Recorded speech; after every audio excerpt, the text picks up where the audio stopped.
Il ne faut pas avoir peur. Bonsoir à tous, vous êtes sur Géopolitique Profonde, la chaîne qui est là pour remplacer les médias subventionnés.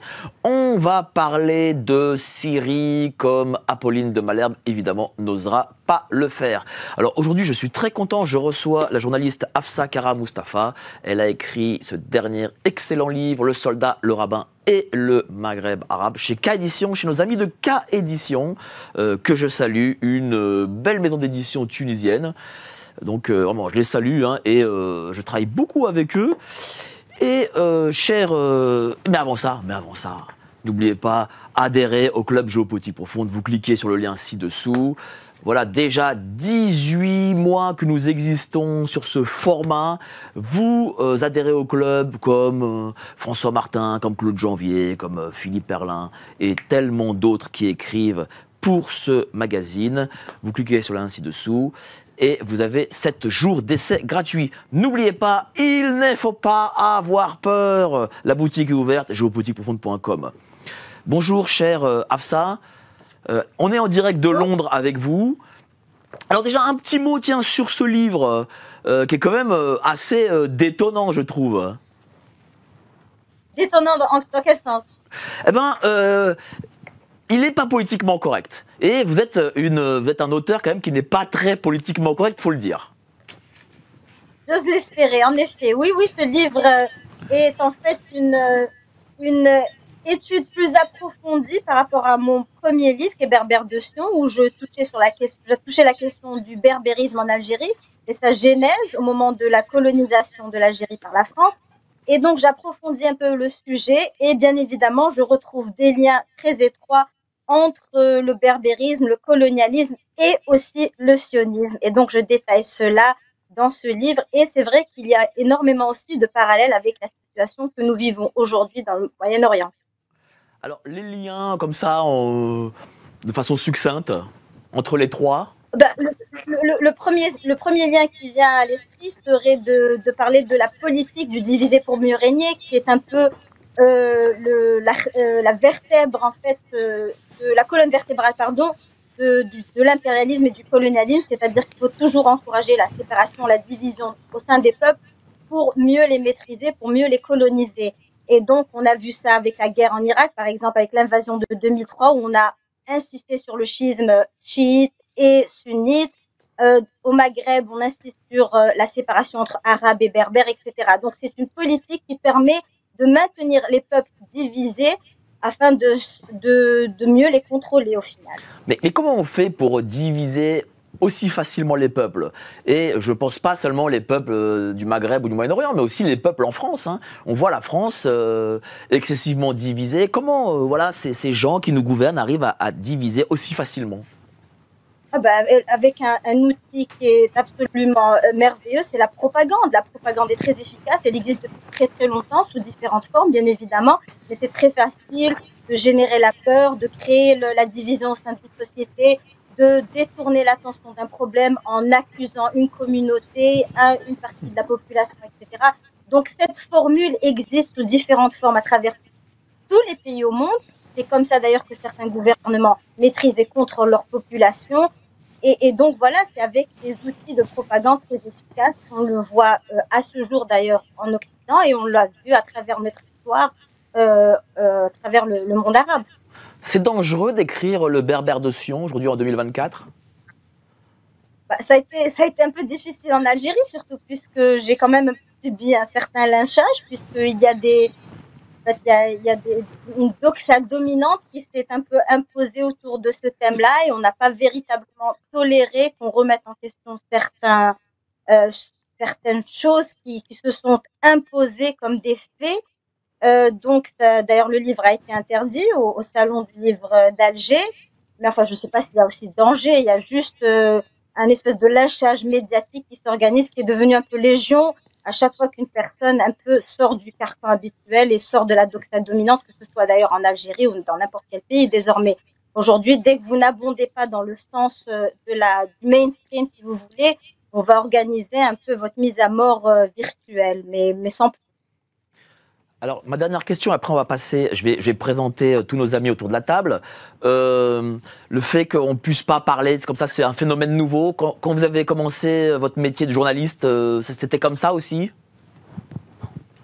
Ça dépend des sujets. Si on parle du sujet du sionisme, par exemple, absolument. C'est la menace des représailles, des accusations d'antisémitisme, etc., sont très, très anciennes. Je veux dire, dans votre pays, souvenez-vous d'une personne comme Roger Garaudy, qui est un ancien résistant, qui est une figure héroïque en France, j'aurais imaginé, et qui a pourtant lui aussi été lynché, marginalisé, etc., pour avoir uniquement fait une critique tout à fait objective de ce qu'a été la création de l'État d'Israël. Donc, il y a toujours eu des sujets tabous un peu dans tous les pays qui sont difficiles à aborder. Il n'y a rien de nouveau à cela, mais il faut reconnaître aussi que ça devient de plus en plus difficile parce qu'il y a une espèce de compétition entre les communautés. Ça a commencé, je vais le dire en toute honnêteté, avec l'idée qu'en Europe, on pouvait rien dire sur l'Holocauste, sur la Seconde Guerre mondiale, sur les massacres des Juifs. Et donc, peu à peu, chaque communauté ensuite est devenue un peu sensible de la même manière. C'est-à-dire que si on ne peut plus faire de remarques ou remettre en question l'histoire de la Shoah, par exemple, donc on ne peut plus remettre en question l'histoire de l'esclavage pour les Noirs, pour le colonialisme, pour les Maghrébins, et ainsi de suite. Et donc, tout le monde un peu s'enferme dans un carcan, on ne peut plus discuter normalement de certains sujets. Et ça a débuté, il faut le reconnaître, avec dans vos pays occidentaux, comme en France, avec la loi Guesso, par exemple, où l'on pénalise les conversations sur l'histoire, etc. Alors, merci, cher Hafsa. Je vais vous présenter les amis qui sont autour de la table. Alors, on a Claude Janvier qui écrit aussi chez K Éditions. Il a écrit Les Démasqués, L'État profond français, et puis tellement d'autres bouquins. Salut, cher Claude, comment ça va? Je vais bien. Bonsoir, Mike, et merci pour l'invitation. Alors, je suis content que tu sois là parce que tu as été en Syrie ces dernières années, donc tu vas pouvoir témoigner ici. Deux fois en Syrie. Une première fois le 6 décembre 2021 avec, nous étions 7, invités par un ami syrien qui s'appelle Adnan Azam, qui est un écrivain. Et j'y étais l'année dernière, fin avril, début mai, donc avec, pareil, 10 personnes, dont le général Dominique Delawarne, d'ailleurs. D'accord. Nous avons cheminé ensemble dans les ruelles de Damas. Merci, cher Claude. En face, nous avons notre ami Yanis Dalouche, militant politique. Il n'est jamais d'accord avec, avec les participants de mon plateau, mais c'est pour ça que je l'invite aussi, et j'aime bien les gens qui ne sont pas d'accord. Comment ça va, cher Yanis? Je vais très bien. Bon, aujourd'hui, tu as envie de débattre. Une fois n'est pas coutume. Merci. Très bien. En tout cas, je sais qu'aujourd'hui, tu as envie de débattre et tu as envie de mettre du sel dans cette émission. En tout cas, merci à toi d'être venu. Et enfin, à ta droite, François Martin, le Congolais blanc, géopoliticien. Il a écrit le dernier, voilà, Le temps des fractures. Comment ça va, cher ça va très François? bien. Je ne suis pas d'accord avec Yanis, hein, pas du tout. Je Il n'a encore rien dit, mais je ne suis pas d'accord. Non, je plaisante. Je le sais bien. Merci à toi, cher François. Merci à toi. Dites-moi, Hafsa, comment... moi, d'après les témoignages que j'avais eus par Claude Janvier et d'autres qui sont allés nombre de fois en Syrie, moi, je n'aurais pas cru que le régime de Bachar el-Assad tomberait aussi facilement. Comment on explique comment on peut l'expliquer? Alors, je pense que ça a pris de court tout le monde, et à commencer par Bachar el-Assad lui-même. Mais ça s'explique par un tas de... Il y a plusieurs raisons. D'une part, il faut savoir que les Américains ont pris d'assaut les réserves pétrolières et l'économie syrienne est étouffée. Donc, les soldats syriens recevaient à peu près $200, peut-être même pas, 50-100 $ par mois comme salaire. Donc, ils étaient fatigués par 10 années de guerre, de combat, etc. Face à cela, ils avaient une armée turque qui est très bien équipée, très bien, les milices financées par la Turquie plutôt sont très bien financées, qui sont très bien équipées, etc. L'argent des pays du Golfe. Et d'un autre côté, vous avez les attaques incessantes d'Israël. Souvenez-vous que malgré la présence russe, les Israéliens bombardaient très régulièrement la Syrie, allaient même jusqu'à Damas. Donc, face à tous ces fronts, ce n'était pas facile pour les Syriens de maintenir le cap. Et bien évidemment, dès que le Hezbollah a été neutralisé, dès que l'Iran a été obligé de se retirer par rapport aux menaces qui pesaient sur elle, et la Russie qui annonce qu'elle se concentrait sur le front ukrainien, c'était qu'une affaire de jour en quelque sorte. Est-ce que derrière ça, il y a quand même la main des Américains, peut-être de la CIA?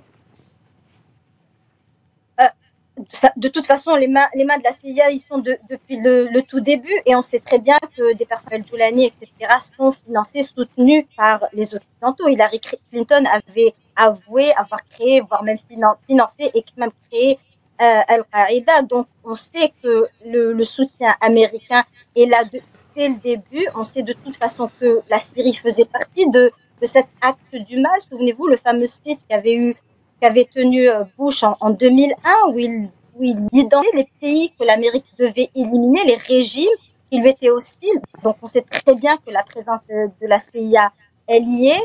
On sait aussi qu'il y a dans la fraction islamiste, il y a les idiots utiles des Américains et de la CIA qui ont activement participé à la chute de ces républiques qui, elles, faisaient front à cette politique impérialiste. Donc incontestablement que la CIA a joué son rôle, bien évidemment. Mais est-ce que c'est pas surprenant l'attitude de la Russie? Bon, on sait que la Russie, sa priorité, ça reste l'Ukraine, très bien, mais quand même, moi, ça me... Est-ce que c'est pas une défaite russe? Ce qui se passe là en Syrie? Non, à titre personnel, en fait, plutôt ça ne m'a pas étonné, je dirais, parce qu'il faut savoir que justement, depuis l'intervention russe qui a débuté en 2015, les Russes ont laissé les Israéliens régulièrement violer l'intégrité territoriale syrienne, bombarder la Syrie allègrement, sans la moindre condamnation, sans la moindre riposte. Donc, les Russes, en fait, ont voulu neutraliser certains partis islamistes pour aussi par rapport à la politique interne, puisqu'il y a toujours eu des menaces dites islamistes en Russie, etc. Et aussi pour répondre à l'affront de la Libye, parce qu'il faut se souvenir qu'en 2011, quand l'OTAN avait décidé d'intervenir, en fait, c'était pas une intervention en Libye, c'était l'interdiction de laisser les avions voler sur Benghazi. La résolution 1973 était destinée à arrêter les avions de Kadhafi de soi-disant bombarder Benghazi. Or, ça s'est rapidement transformé en une opération de changement de régime, alors que la Russie avait justement signé son accord pour uniquement stopper les avions.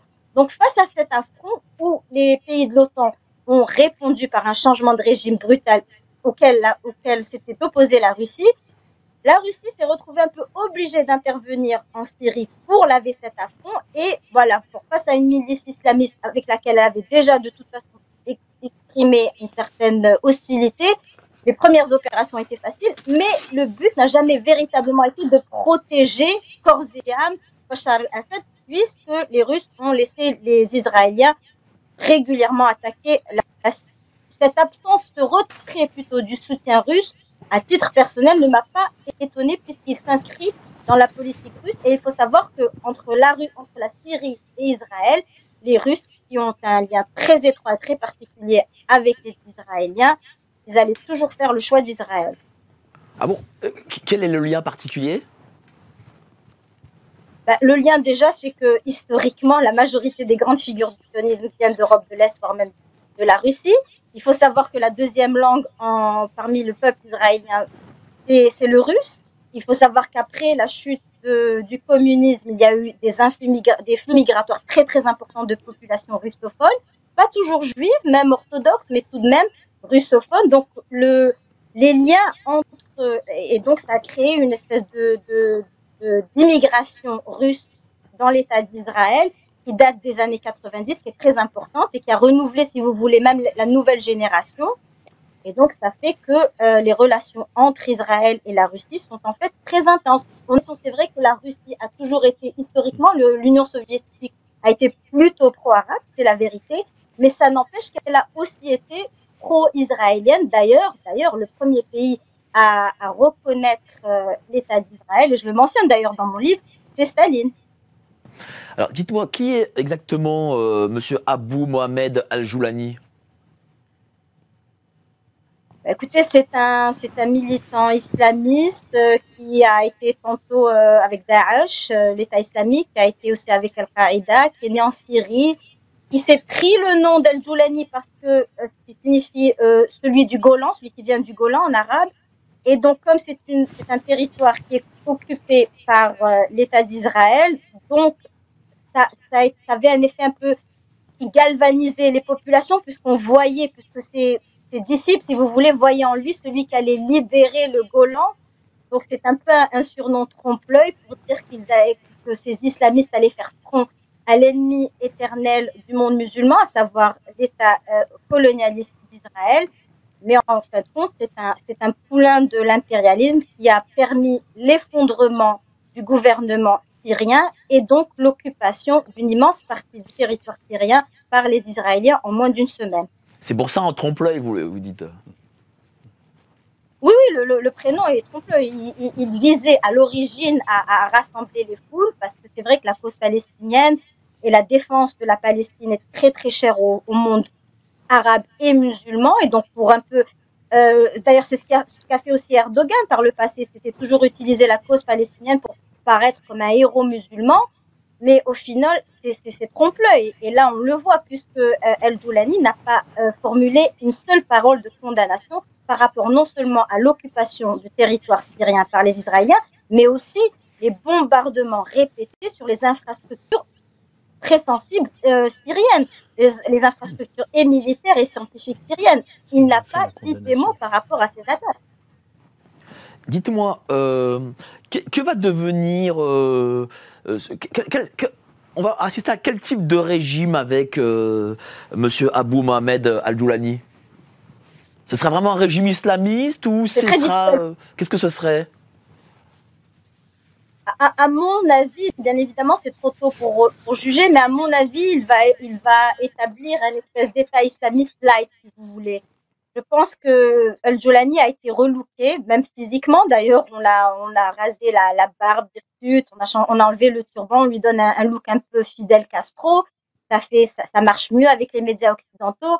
Donc, il va mettre en application un islamisme assez light. Je pense pas que ça va être du type taliban, mais en termes économiques, ça va être incontestablement très libéral. Ça va être ouvert sur un capitalisme assez acharné, ce qui est un éloignement de la politique socialiste syrienne. Et donc, je pense qu'il va tout faire pour ménager le chou musulman conservateur et la chèvre, si vous voulez, américaine, la chèvre allée américaine qui va vouloir que l'on mette en application un plan économique qui va dans le sens de son idéologie. J'imagine qu'il est là aussi pour permettre aux Américains de s'accaparer les hydrocarbures aussi. De se maintenir. Ils sont déjà accaparés, ils sont déjà présents sur les champs pétroliers. Donc la question, c'est de se maintenir sans justement avoir la crainte ou la menace d'une influence ou d'une compétition russe. Donc maintenant, les Russes sont partis, c'est champ libre aux Américains, et ce n'est pas le Joulani qui va leur faire ça. Dites-moi, avec ce changement de régime, est-ce que ça peut faire un effet domino auprès des voisins de la Syrie? Oui, et dans le très mauvais sens, parce que là, on est en train de voir toutes les frontières qui ont plus d'un siècle désormais être reconfigurées. On voit incontestablement un affaiblissement des pays, des fronts du refus arabe, affaibli non seulement par cette perte de la Syrie républicaine arabe bahtiste, donc qui était pour le panarabisme, mais aussi l'affaiblissement, la destruction de Hezbollah, qui faisait partie de l'axe de résistance, le renforcement du schisme et des divisions sunnites-chiites, avec la présence maintenant forte de ce régime d'El-Joulani qui est profondément hostile au chiisme et aux chiites en général. Donc oui, il y a une reconfiguration de la région qui se prépare et qui ne va certainement pas bénéficier les pays arabes. D'après vous, quelles en seraient les conséquences? Déjà, c'est l'expansion de l'État d'Israël. Il n'a fait d'ailleurs aucun secret de son désir. Déjà, par définition, Israël s'est toujours défini comme un État expansionniste, puisque c'est le seul État au monde qui n'a pas de frontières reconnues. Il faut le savoir. Et donc, désormais, avec Netanyahou qui se sent un peu investi d'une mission biblique, où il veut exterminer un peuple comme les anciens Hébreux ont exterminé les Amalek. Et donc maintenant, il a des visions, il a les ambitions d'un grand Israël. Et face à une Syrie qui est complètement désarmée, un Sud-Liban qui est complètement brisé, son plan, son ambition se réalise peu à peu. Alors, chère Madame Kara Mustafa, vous restez avec nous. On envoie les annonces et puis nos amis vont vous poser des questions et rebondir sur ce que vous avez dit. Allez, les annonces. Et vous appelez Évidemment. à la mise en place d'un euro numérique. Absolument. Absolument. Nos élites déroulent leurs plans contre nous. Mais nous aussi on a des plans contre eux. Déjà au travers de nos émissions avec une revue de presse économique pour faire le point avec vous, puis dans notre revue mensuelle avec des analyses financières et des solutions de décentralisation, et surtout dans notre stratégie anti-CBDC. Plus de 3 heures de contenu exclusif et gratuit pour apprendre concrètement à préserver votre épargne. Au programme, protection anti-crise, anti-banque, anti-État et bien d'autres solutions. Le temps joue contre nous, mais on peut se défendre.